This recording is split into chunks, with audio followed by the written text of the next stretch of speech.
حضور اکرم صلی اللہ علیہ وسلم کے طائف کے سفر کا قصہ۔ نبوت مل جانے کے 9 برس تک نبی اکرم صلی اللہ علیہ وسلم مکہ مکرمہ میں تبلیغ فرماتے رہے اور قوم کی ہدایت اور اصلاح کی کوشش فرماتے رہے،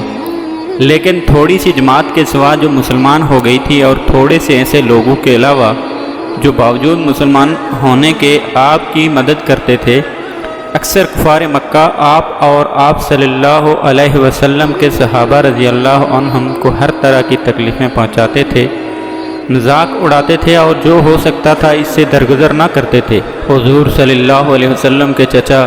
ابو طالب بھی انہی نیک دل لوگوں میں سے تھے جو باوجود مسلمان نہ ہونے کے حضور صلی اللہ علیہ وسلم کی ہر قسم کی مدد فرماتے تھے۔ 10ویں سال میں جب ابو طالب کا بھی انتقال ہو گیا تو کافروں کو اور بھی ہر طرح کھلے مہار اسلام سے روکنے اور مسلمانوں کو تکلیف پہنچانے کا موقع مل گیا۔ حضور اقدس صلی اللہ علیہ وسلم اس خیال سے طائف تشریف لے گئے کہ وہاں قبیلہ ثقیف کی بڑی جماعت ہے، اگر وہ قبیلہ مسلمان ہو جائے تو مسلمانوں کو ان تکلیفوں سے نجات ملے اور دین کے پھیلنے کی بنیاد پڑ جائے۔ وہاں پہنچ کر قبیلہ کے 3 سرداروں سے جو بڑے درجے کے سمجھے جاتے تھے گفتگو ہوئی اور اللہ کے دین کی طرف بلایا اور اللہ کے رسول کی یعنی اپنی مدد کی طرف متوجہ کیا،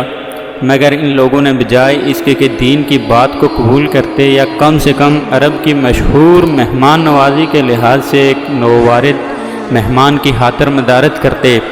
صاف جواب دے دیا اور نہایت بے روحی اور بد اخلاقی سے پیش آئے۔ ان لوگوں نے یہ بھی گوارا نہ کیا کہ آپ صلی اللہ علیہ وسلم یہاں قیام فرما لیں۔ جن لوگوں کو سردار سمجھ کر بات کی تھی کہ وہ شریف ہوں گے اور مہذب گفتگو کریں گے، ان میں سے ایک شخص بولا کہ او ہو، آپ ہی کو اللہ نے نبی بنا کر بھیجا ہے۔ دوسرا بولا کہ اللہ کو تمہارے سوا کوئی اور ملتا ہی نہیں تھا جس کو رسول بنا کر بھیجتے۔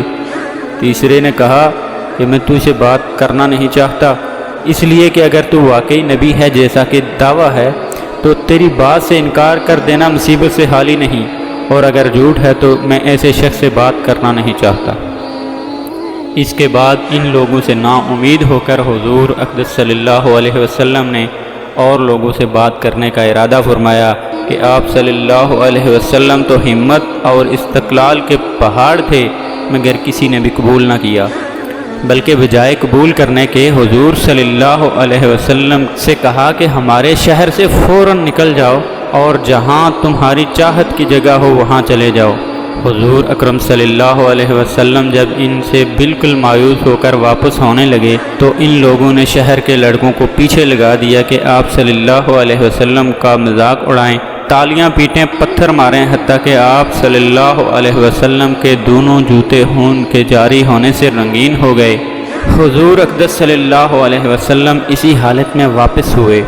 جب راستہ میں ایک جگہ ان شریروں سے اطمینان ہوا تو حضور صلی اللہ علیہ وسلم نے یہ دعا مانگی، اے اللہ، تجھی سے شکایت کرتا ہوں میں اپنی کمزوری اور بے کسی کی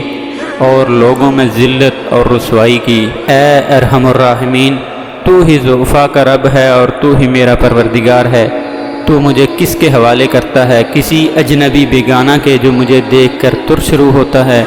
اور منہ چڑھاتا ہے، یا کہ کسی دشمن کے جس کو تو نے مجھ پر قابو دے دیا؟ اے اللہ، اگر تو مجھ سے ناراض نہیں ہے تو مجھے کسی کی بھی پرواہ نہیں ہے، تیری حفاظت مجھے کافی ہے۔ میں تیرا چہرہ کے اس نور کے طفیل جس سے تمام اندھیریاں روشن ہو گئیں اور جس سے دنیا اور آخرت کے سارے کام درست ہو جاتے ہیں، اس بات سے پناہ مانگتا ہوں کہ مجھ پر تیرا غصہ ہو یا تم اس سے ناراض ہو۔ تیری ناراضگی کا اس وقت تک دور کرنا ضروری ہے جب تک تو راضی نہ ہو۔ نہ تیرے سوا کوئی طاقت ہے نہ قوت۔ مالک الملک کی شان قہاری کو اس پر جوش آنا ہی تھا کہ حضرت جبرائیل علیہ السلام نے آ کر سلام کیا اور عرض کیا کہ اللہ تعالیٰ نے آپ کی قوم کی وہ گفتگو جو آپ سے ہوئی سنی اور ان کے جوابات سنے، اور ایک فرشتہ کو جس کے متعلق پہاڑوں کی خدمت ہے آپ کے پاس بھیجا ہے کہ آپ جو چاہیں اس کو حکم دیں۔ اس کے بعد اس فرشتہ نے سلام کیا اور عرض کیا کہ جو ارشاد ہو میں اس کی تعمیل کروں، اگر ارشاد ہو تو دونوں جانب کے پہاڑوں کو ملا دوں جس سے یہ درمیان میں کچل جائیں، اور یا جو سزا آپ تجویز فرمائیں۔ حضور صلی اللہ علیہ وسلم کی رحیم و کریم ذات نے جواب دیا کہ میں اللہ سے اس کی امید رکھتا ہوں کہ اگر یہ مسلمان نہیں ہوئے تو ان کی اولاد میں سے ایسے لوگ پیدا ہوں گے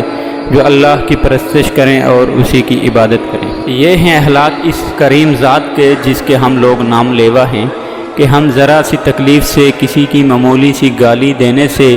ایسے بھڑک جاتے ہیں کہ پھر عمر بھر اس کا بدلہ نہیں اترتا، ظلم پر ظلم اس پر کرتے رہتے ہیں اور دعویٰ کرتے ہیں اپنے محمدی ہونے کا، نبی کے پیرو بننے کا۔ نبی کریم صلی اللہ علیہ وسلم اتنی سخت تکلیف اور مشقت اٹھانے کے باوجود نہ بددعا فرماتے تھے نہ کوئی بدلہ لیتے تھے۔